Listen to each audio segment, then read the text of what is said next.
Okay, okay, y'all. Oh my goodness, this is first time being live on here.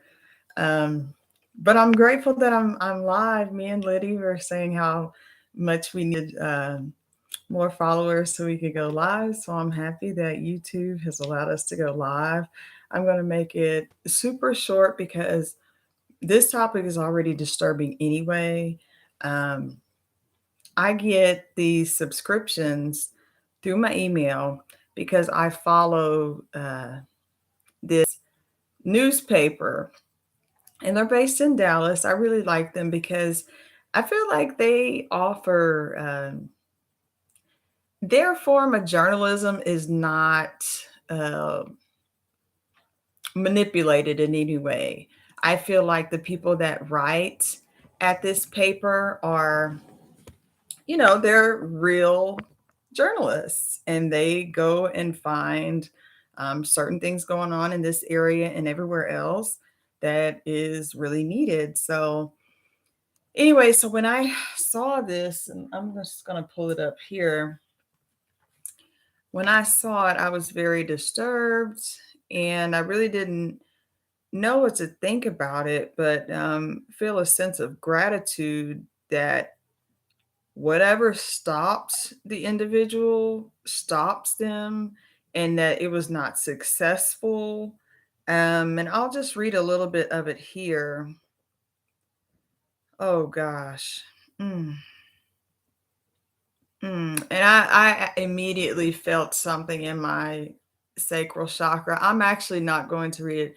I'm empathic. So I don't even want to read this, but I did link the article on this video. Um,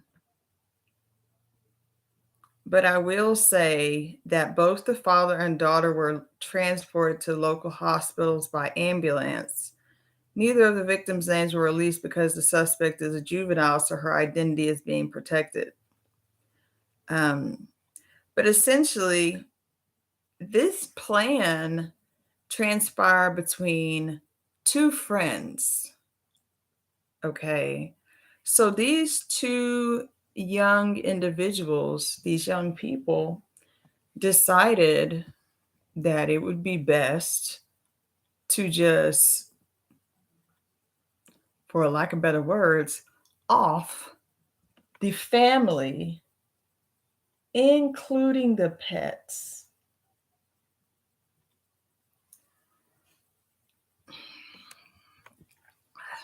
I'm glad nobody's on here right now. I'm glad nobody is on here right now because I really, I don't know how to process this. Mainly, what comes to my mind is the fact that it is neglect. At what point does a child's, needing for attention, whether it be through their actions, their showing out, their maybe their attitudes, or even reclusive behavior, or even self-injurious behavior. At what stage does all this stuff accumulate into this conglomerate where now this adolescent and another are conspiring to kill an entire family?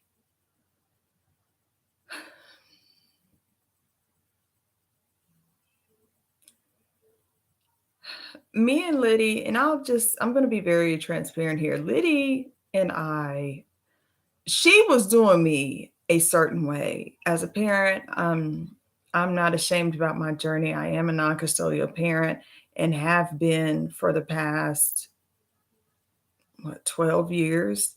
This journey has not been easy. Um, and it definitely is one that I am not, I'm not, this is not where I want to be. And this is not, I think at a certain time, in life, it needed to happen, but it's no longer applicable. So I'm just doing what I can to engage her because, in the very beginning of our journey, I was the victim. oh, this happened, oh, that happened, oh, this, but there was no solutions. So now in this, I would say the last 9 years or so, it's been solutions. I've been intentional about the way that I engage her. And so when this past summer came, I was really excited that she came because I noticed that there was a shift in her behavior. Our conversations were shorter, they were drier. She wasn't her normal, bubbly, exciting self as she used to be. And so I didn't know what to do. Like, this is the only thing that I have, you know, and they are over 500 miles away. So I had to be creative, and I still am creative.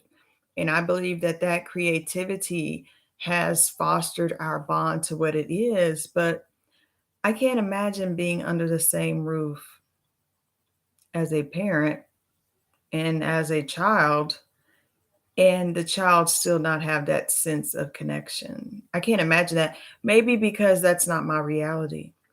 Because I know it would be completely different if we were in the same household.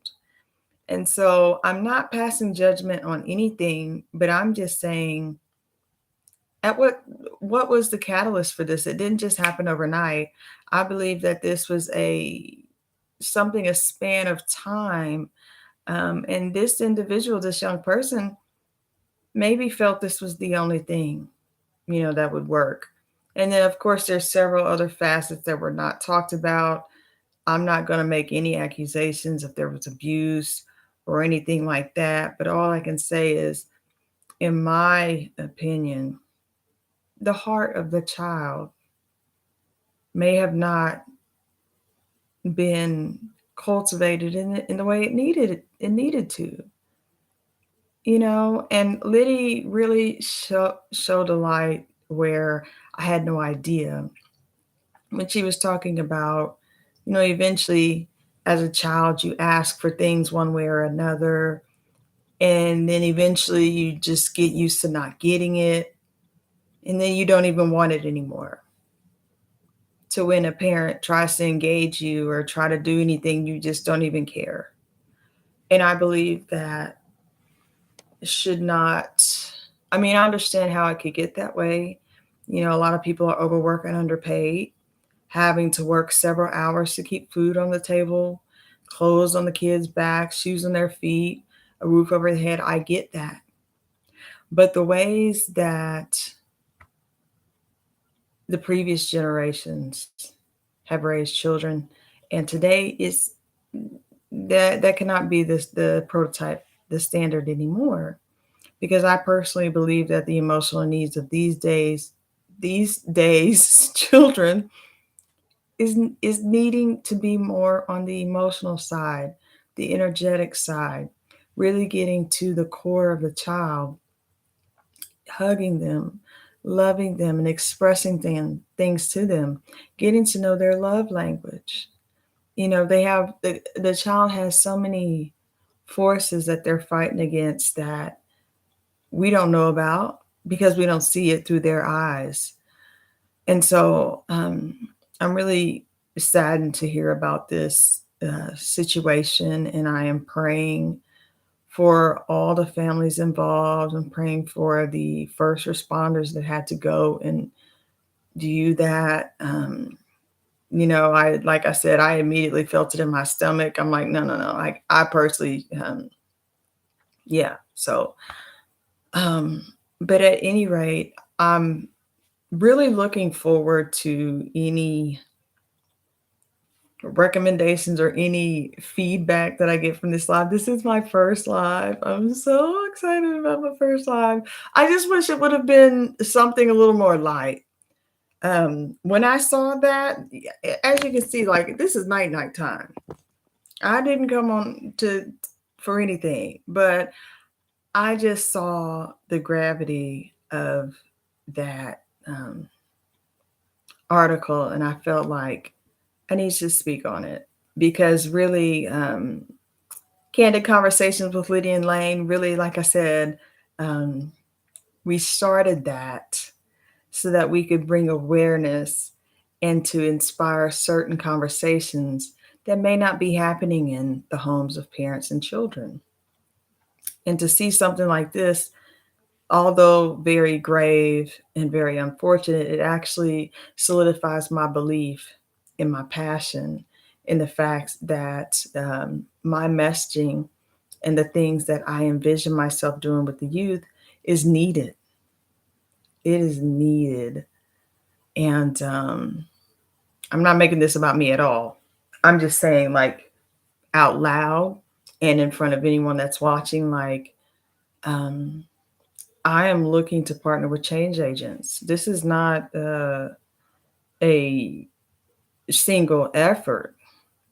You know, charity starts at home, but it also takes a village to raise your child. I believe that.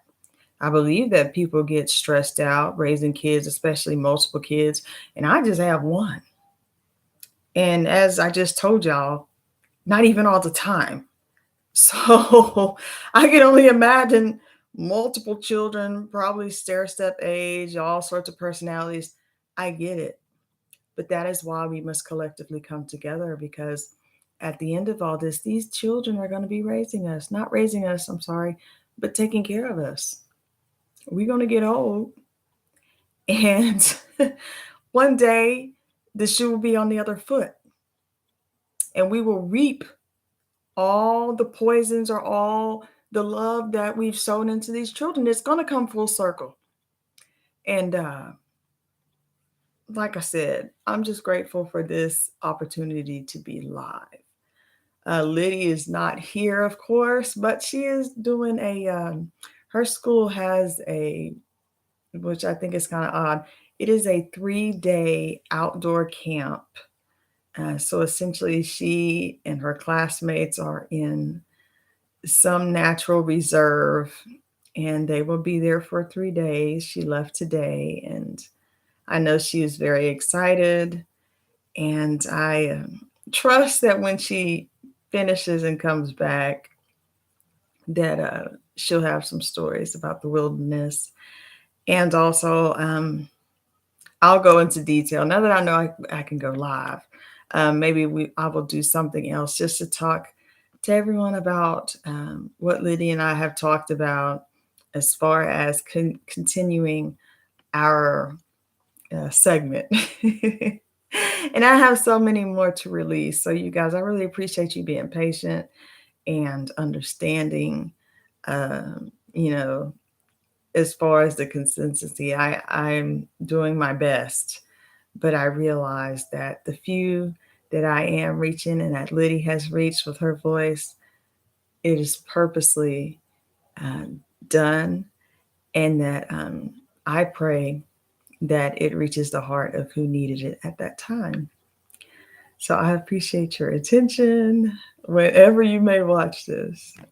But please take care. Bye.